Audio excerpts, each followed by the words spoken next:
A Supreme Court practitioner must always bear in mind that you have to address a court which is already prepared in the case.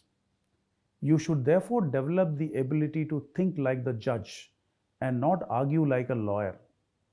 Unless you are able to see what the judge looks forward and how would a judge approach a particular matter, you will never be able to get the desired result.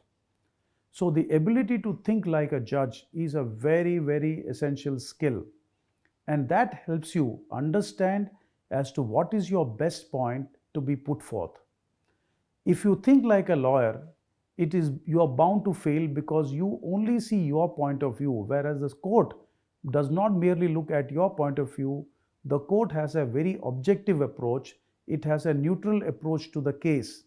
And unless you are able to appeal to that judicious mind and that judicious conclusion, and you are able to tell the court that yes, this is how it should be, but please see this is not so, then you have made your point. So the ability to put yourself in the shoes of the judge is a very, very essential skill that a lawyer should possess. Other very important aspect of practicing in the Supreme Court is to be always conscious of time. You must not argue more than what is necessary. Never overstate your case. When you are when you have to answer to the court, if you have to answer to the court, answer to the point and answer truthfully. Never beat about the bush.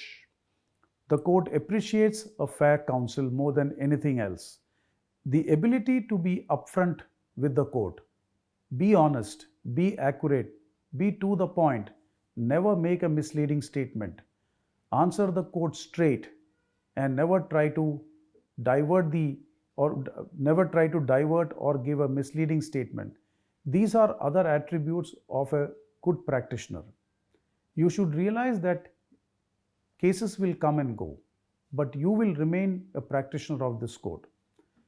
If you earn the trust of the court, it will take you places. It will earn you personal reputation as being a credible and honest lawyer and also a good lawyer. Ultimately, what matters is the fact that the court believes in your reputation. Your reputation is important.